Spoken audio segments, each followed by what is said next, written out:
अस्सलामुअलैकुम, वेलकम आप सभी का इस नई वीडियो में। तो आज के इस वीडियो में मैं आपके साथ एक और नई रिक्रूटमेंट नोटिफिकेशन लेकर आया हूं। इस वीडियो में मैं आपको सारी डिटेल में समझाऊंगा। एलिजिबिलिटी का क्या क्राइटेरिया है, कब से कब तक आपको फॉर्म लगाने हैं, कितनी पोस्ट्स हैं और कौन कौन सी पोस्ट्स हैं, पे स्केल क्या रहने वाला है, सारा कुछ सिलेक्शन का प्रोसीजर और अप्लाई का प्रोसीजर भी मैं आपको डिटेल में समझाऊंगा। तो ये वीडियो आप लोगों के लिए काफी ज्यादा इंपॉर्टेंट है। वीडियो को पूरा एंड तक देख लेना, चैनल को भी सब्सक्राइब कर देना और उसके साथ साथ टेलीग्राम ग्रुप और व्हाट्सएप ग्रुप दोनों ज्वाइन कर देना। दोनों की लिंक आपको डिस्क्रिप्शन में मिल जाएगी। तो चलिए वीडियो को शुरू कर लेते हो, जान लेते हैं यहाँ पे इसे रिक्रूटमेंट नोटिफिकेशन के बारे में। तो स्क्रीन पे यहाँ पे आपको रिक्रूटमेंट नोटिफिकेशन दिख रही होगी। ये जो नोटिफिकेशन ये जीएमसी हांदवारा ने यहाँ पे जारी की है। स्क्रीन पे अगर आप देख लोगे, एडवर्टाइजमेंट नोटिफिकेशन नंबर 6 ऑफ 2024, 1 जनवरी 2024 यानी कि कल की ये नोटिफिकेशन है। इसमें सबसे पहले हम बात करेंगे एप्लीकेशन सबमिशन की डेट्स के बारे में। तो एप्लीकेशन फॉर्म जो आपका है वो आपको ऑनलाइन सबमिट करना पड़ेगा और ऑनलाइन 1 जनवरी यानी कि कल से रजिस्ट्रेशन की प्रोसेस स्टार्ट हो चुकी है। लास्ट डेट आपकी यहाँ पे 8 जनवरी को रहने वाली है। 8 जनवरी तक आप अपना ऑनलाइन एप्लीकेशन फॉर्म सबमिट कर सकते हैं। इसमें जो ये पोस्ट्स एडवर्टाइज हुई हैं ये कॉन्ट्रेक्चुअल बेस पे हुई हैं। आप सभी देख रहे हैं काफी टाइम से जो भी मेडिकल कॉलेजेस में वैकेंसीज होती हैं वो मेडिकल कॉलेज खुद से कॉन्ट्रेक्चुअल बेस कुछ 6 महीने के लिए और कुछ 1 साल या 3 साल के लिए यहाँ पे कॉन्ट्रेक्चुअल बेस पे रिक्रूटमेंट नोटिफिकेशन निकालते हैं। फिर वो आपका जो कॉन्ट्रैक्ट होता है उसको एक्सटेंड भी किया जाता है, डिपेंड करता है आपकी परफॉर्मेंस पे, और उनको किस हिसाब से जो है वो उस कैंडिडेट की नीड होगी उस हिसाब से वो एक्सटेंड भी कर सकते हैं। फिलहाल ये जो रिक्रूटमेंट नोटिफिकेशन है ये फिलहाल एक साल की यानी कि 1 ईयर के आपको कॉन्ट्रेक्चुअल बेस पे रहने वाली है। इसमें अगर मैं 1 बाय 1 करके आपको पोस्ट्स और उसकी एलिजिबिलिटी क्राइटेरिया और सिलेक्शन का प्रोसीजर समझाऊंगा। सबसे पहले जो यहाँ पे पोस्ट है वो यहाँ पे मेडिकल ऑफिसर की पोस्ट है। इसमें टोटल वैकेंसीज 1 है। इसका जो एलिजिबिलिटी का क्राइटेरिया वो इसमें आपको मिनिमम MBBS होना चाहिए किसी भी रिकॉग्नाइज्ड इंस्टीट्यूट से, या अगर आपका MD है तो उसको आपको ज्यादा प्रेफरेंस उनको दी जाएगी। इसमें अगर मैं सैलरी की बात करूँ तो इसमें मिनिमम आपको 60,000 तक सैलरी पर मंथ की यहाँ पे वाली है। सिलेक्शन का प्रोसीजर इसका हम यहाँ पे समझ लीजिए। सिलेक्शन का जो प्रोसीजर रहेगा इसमें आपको कोई एग्जाम देना नहीं है। इसमें आपको MBBS की 70 पॉइंट्स मिलेंगे। MD अगर आपने किया तो 10 पॉइंट्स आपको मिलेंगे।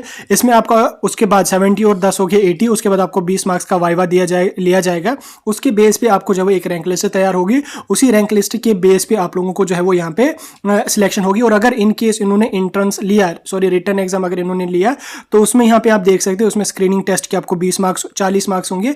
MBBS के आपको 30 दिए जाएंगे, MD के आपको फिर से 10 दिए जाएंगे और 20 आपको वाइवा के यहाँ पे दिए जाएंगे। वैसे शायद इसमें आपका रिटर्न एग्जाम नहीं होगा। इसमें आपको जब वो मेरिट बनाया जाएगा आपके मार्क्स वगैरह को देख के, तो उसी हिसाब से आपका यहाँ पे मेरिट बनेगा और उसी के बेस पे यहाँ पे आपको सिलेक्शन होने के चांसेस हैं। बाकी अगर इनकेस इन्होंने आगे रिटर्न भी लिया तो उसका भी प्रोसीजर मैंने आपको यहाँ पे समझा दिया है। तो नेक्स्ट पोस्ट की यहाँ पे अगर मैं बात करूँ, इसको मैं पहले स्क्रीन पे फिट कर देता हूँ। नेक्स्ट पोस्ट जो यहाँ पे आपकी नर्स की है, इसमें टोटल 1 वैकेंसीज है। इसका जो एलिजिबिलिटी का क्राइटेरिया है इसमें आपको ANM होना चाहिए, या अगर GNM या BSc नर्सिंग आपकी है तो उसमें आपको ज्यादा प्रेफरेंस दी जाएगी। ANM भी अगर आप है तो भी आप इस नर्स की पोस्ट के लिए अप्लाई कर सकते हैं, लेकिन प्रेफरेंस जो है वो GNM और BSc नर्सिंग वालों को यहाँ पे दी जाएगी।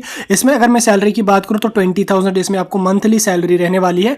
और सिलेक्शन का जो प्रोसीजर मैं आपको बता रहा हूँ, सिलेक्शन का जो प्रोसीजर रहेगा इसमें आपको ANM में 70 पॉइंट्स दिए जाएंगे, और अगर आपने GNM या BSc नर्सिंग किया है तो उस कंडीशन में आपको 80 मार्क्स मिलेंगे और उसके बाद आपको वाइवा के यहाँ पे 20 मार्क्स आपको दिए जाएंगे। और अगर इनकेस इन्होंने स्क्रीनिंग टेस्ट लिया तो उसमें आपको जो टेस्ट होगा, रिटर्न टेस्ट होगा, उसके 60 मार्क्स होंगे। उसके बाद मैट्रिक के 10 पॉइंट्स होंगे और ANM के यहाँ पे 10 पॉइंट होंगे। और अगर आपने GNM या BSc नर्सिंग किया होगा तो उसके यहाँ पे आपको 15 मार्क्स दिए जाएंगे। उसी के बेस पे आपको रैंक लिस्ट तैयार की जाएगी और उसी रैंक लिस्ट के आधार पे आपको जो है वो यहाँ पे सिलेक्शन कर दी जाएगी। नेक्स्ट पोस्ट की अगर मैं बात करूँ तो नेक्स्ट यहाँ पे पोस्ट है वो काउंसलर की पोस्ट है।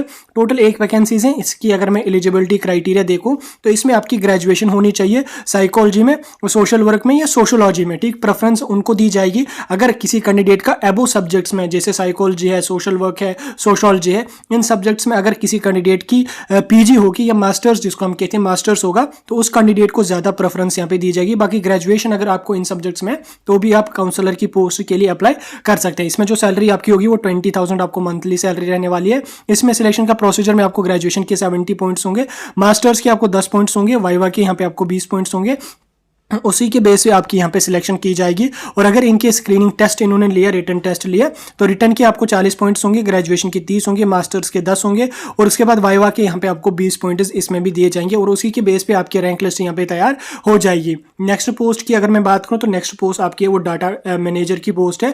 इसमें भी 1 वैकेंसी है। इसमें भी ग्रेजुएशन आपकी होनी चाहिए और प्रेफरेंस उन कैंडिडेट्स को दी जाएगी जिनकी क्वालिफिकेशन या जिनका एक्सपीरियंस कंप्यूटर एप्लीकेशन का होगा। यानी कि अगर किसी कैंडिडेट की BC है बैचलर ऑफ कंप्यूटर एप्लीकेशन, तो उस कैंडिडेट को ज़्यादा प्रेफरेंस दी जाएगी। या अगर सिंपल ग्रेजुएशन है तो भी आप अप्लाई कर सकते, कोई इशू नहीं है, लेकिन प्रेफरेंस कंप्यूटर एप्लीकेशन वाले कैंडिडेट्स को यहाँ पे ज़्यादा दी जाएगी। तो सैलरी इसमें मंथली आपको 15,000 रहेगी। इसमें ग्रेजुएशन की आपको 60 पॉइंट्स रहेंगे, और अगर आपको कंप्यूटर एप्लीकेशंस में कोई एक्सपीरियंस है तो 20 पॉइंट्स होंगे। 60 और 20 हो गए 80, और 20 पॉइंट्स आपको जो है वो वाइवा में यहाँ पे दिए जाएंगे। और इनकेस अगर स्क्रीनिंग टेस्ट यहाँ पे आपका हो जाता है तो इसमें आपको जो वो 40 पॉइंट्स आपको स्क्रीनिंग टेस्ट होंगे, 30 आपके ग्रेजुएशन के होंगे, और क्वालिफिकेशन एक्सपीरियंस के 10 होंगे, और 20 यहाँ पे आपको वाइवा वॉइस के यहाँ पे आपको रहने वाले हैं। ठीक, इसमें जो एलिजिबिलिटी का क्राइटेरिया और candidate UT Jammu and Kashmir से बिलोंग करता हुआ होना चाहिए, यानी जम्मू कश्मीर के ही कैंडिडेट इन पोस्ट के लिए जा सकते हैं। और उसके साथ साथ कॉन्ट्रेक्चुअल आपको जो वो 1 साल के लिए ही यहाँ पे रहेगा। No TA DA will be given to selected candidates, वो भी आप यहाँ पे देख सकते हैं। आपको पता ही है कि इसमें जो कॉन्ट्रेक्चुअल के बेस का जो प्रोसेस होता है वो यहीं आपको रहेगा।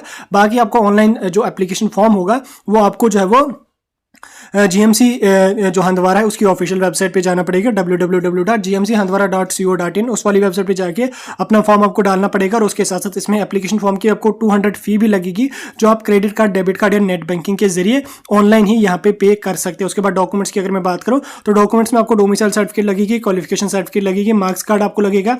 उसके बाद यहाँ पे आपको रजिस्ट्रेशन सर्टिफिकेट लगेगी मेडिकल काउंसिल से या पैरामेडिकल काउंसिल जो भी होगा, और उसका एक्सपीरियंस सर्टिफिकेट आपको लगेगी। मेट्रिकुलेशन 10th की डेट ऑफ बर्थ वगैरह लगेगी। बाकी इसके अलावा कोई एडिशनल डॉक्यूमेंट आपको लग नहीं सकेगा। बाकी रजिस्ट्रेशन की प्रोसेस चल रही है और 8 जनवरी आपकी लास्ट डेट है। नोटिफिकेशन मैंने आपको डिटेल में समझा दी। ऐसी जॉब रिलेटेड अपडेट्स के लिए आप लोग हमारे साथ जुड़े रहो। यूट्यूब, इंस्टाग्राम, टेलीग्राम, हर जगह आपको अपडेट्स टाइम टू टाइम मिलते रहेंगे।